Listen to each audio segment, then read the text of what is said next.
نہیں بچ رہا تھا بچہ قائد اعظم کی دادی کے یہاں، 11 ہوئے اور مر گئے، 12 کو زندہ رہنا تھا، 12ویں کو زندہ رہنا تھا، تو 11 مارے اللہ نے۔ دادی پریشان، پڑوسن نے کہا کیا پریشانی ہے، بچے گا بچہ۔ ذوالجناح آئے تو اس کے گھٹنے کے سامنے سجدہ کر لینا، جہاں اس کے سم ہیں وہاں سڑک پہ جا کے پیشانی رکھ دینا اور کہنا، ذوالجناح سے کہنا بیٹا دے اور زندہ رکھ۔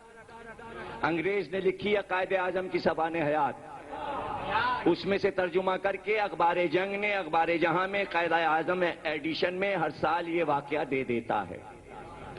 2 چیزیں ہر سال جنگ میں چھپتی ہیں، ایک یہ واقعہ کہ دادی نے ذوالجناح سے کہا بیٹا دے، قائد اعظم کے ابا پیدا ہوئے بمبئی میں، نام رکھا اماں نے، پڑوسن نے کہا کیا نام رکھا بچے کا؟ کہا جس نے دیا اسی نام پہ رکھ دیا۔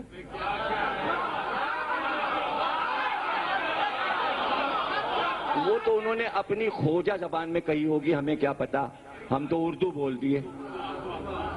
کھوجا زبان میں کہا ہوگا قائد اعظم کی دادی نے، جو کھوجے لوگ زبان بولتے ہیں، کہ جس نے دیا تو میں نے بیٹے کا نام ذوالجناح رکھ دیا۔ ذوالجناح پونجا، پونجا ذات، نام ذوالجناح۔ اب وہ بڑے ہوئے، پھر ان کی بھی شادی ہوئی، پھر قائد اعظم پیدا ہوئے، محمد علی جناح، شیریں بائی پیدا ہوئی، فاطمہ جناح پیدا ہوئی، تو پھر ذل نکل گیا، لمبا نام ہو رہا تھا، جناح رہ گیا۔ لیکن باپ نے بیٹے کا نام رکھا کیا؟ محمد علی، محمد علی جناح، جناح، اس لیے کہ ذوالجناح نے دیا۔ اب ایک بات کہتے ہیں، جنہوں نے جنگ لڑی، مات کر دیا انگریزوں کو، پھر کانگریس سے لڑے اور پاکستان بنا کے رہے، پاکستان بنا لیا، مسلمان آ گئے۔ اب میں پھر وہاں سے شروع کرتا ہوں۔ قائد اعظم کی دادی کے یہاں 11 بیٹے مر گئے، 12واں بھی مر جاتا، مر گیا۔ جب مر گیا تو قائد اعظم پیدا ہی نہیں ہوئے، جب قائد اعظم مر گئے مسلم لیگ بنی نہیں، جب مسلم لیگ بنی نہیں پاکستان بنا نہیں، جب پاکستان بنا نہیں تو پاکستان مر چکا، مر گیا تو کس نے بنایا پاکستان؟ پہلے ذوالجناح نے بیٹا دیا قائد اعظم کی دادی کو،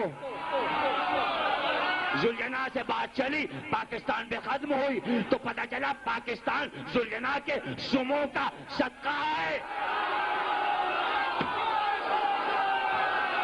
گھوڑے کا صدقہ، گھوڑے کا صدقہ۔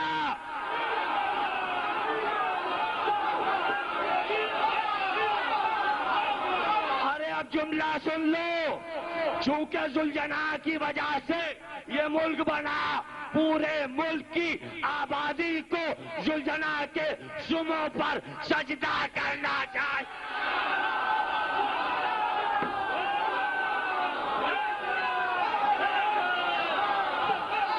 جھوٹے ہو، خدا داد نہیں ہے، خدا نے یہ ملک نہیں دیا، گھوڑے نے دیا ہے۔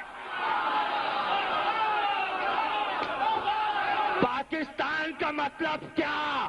لا الہ نہیں، پاکستان کا مطلب کیا؟ ذوالجناح۔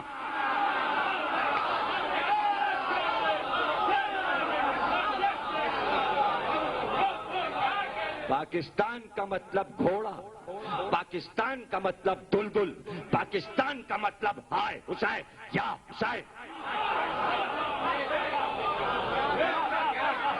دلدل کی وجہ سے، ذوالجناح کی وجہ سے، بڑا شریف گھوڑا تھا، قائد اعظم کی دادی کی سن لی، تبھی تو عورتیں کان میں دلدل کے جانے کیا باتیں کرتی ہیں اور سال بھر میں پوری ہو جاتی ہیں۔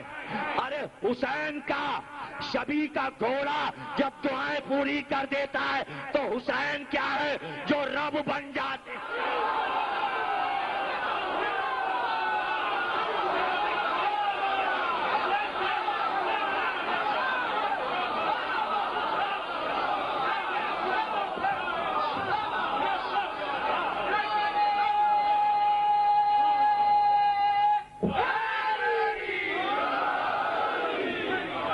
دوسری تصویر جو چھپتی ہے جنگ میں وہ تصویر ہے قائد اعظم کے جنازے کی۔ جنازہ جب چلا کھارا در میں غسل ہوا، غسل شیعہ طریقے سے ہوا۔ یہ یہاں ہے انیس الحسنین پارک، امروہے کے مولانا رضویہ کے، ان کے بیٹے ہیں پروفیسر محمد حسن رضوی، ان سے جا کے پوچھو۔ ان کے باپ نے اپنی نگرانی میں غسل دیا۔ کلو غسال کھارے در کے غسل خانے کا حاجی کلو، اس نے غسل دیا، شیعہ کفن دیا گیا، کھا کے شفا رکھی گئی، منہ میں عقیق رکھا گیا، جنازہ شیعوں کی طرح سجایا گیا۔ اور جب چلا اور نمائش تک آیا تو حضرت عباس کے علم کا سایہ کیا گیا۔ آگے آگے علم تھا، پیچھے پیچھے جنا کا جنازہ تھا۔ تصویر آتی ہے علم کے ساتھ، کیوں؟ اس لیے کہ قائد اعظم کے گھر پہ علم لگا ہوا تھا۔ جب بمبئی میں تھے تو جنا ہاؤس پہ بھی علم لگا ہوا تھا، جب یہاں آئے تو یہاں بھی علم گھر پہ لگا ہوا تھا، اور فاطمہ جینا نے علم نہیں ہٹنے دیا۔ اور تا زندگی جب بمبئی میں رہتے تھے قائد اعظم تو 8 محرم کی مجلس کرتے تھے حضرت عباس کے نام کی۔ جب پاکستان کی تحریک شروع ہوئی تو پاکستان کا نقشہ رومال پہ بنتا تھا، چاروں کونوں پر پنجتن کے نام لکھے ہوتے تھے، اسی رومال میں لڈو رکھ کے تبرک دیا جاتا تھا۔ جو پنجتن کا رومال ہوتا تھا وہ بھی تبرک، نقشہ بنا ہوا، پنجتن کا نام لکھا ہوا۔ 8 محرم کی مجلس میں قائد اعظم تبرک بٹواتے تھے۔ کتاب کا نام ہے شارع پاکستان، جو پاکستان پہ پہلی کتاب لکھی گئی، اس میں یہ سب کچھ لکھا ہے، پڑھ لو۔ ڈاکٹر سید محمد ہادی کی کتاب ہے، میرے پاس ہے، نہ ملے تو فوٹو اسٹیٹ کر لے۔ 12 سالوں میں سب چھپتا رہتا ہے۔ مجلس بھی کرتے تھے، گھر پہ علم بھی لگا تھا، اور یہ بھی تھا کہ اگر کوئی پاکستان کے مسئلے کی میٹنگ ہوتی تھی، اگر عاشور کو پڑ گئی یا 21 رمضان کو پڑ گئی تو منع کر دیتے تھے، چاہے جتنی اہم کانفرنس کیوں نہ ہو، کہ عاشور کے دن نہیں شریک ہوں گے۔ اسی قائد اعظم کے ملک میں عاشور کے دن میچ کھیلے جاتے ہیں کرکٹ کے۔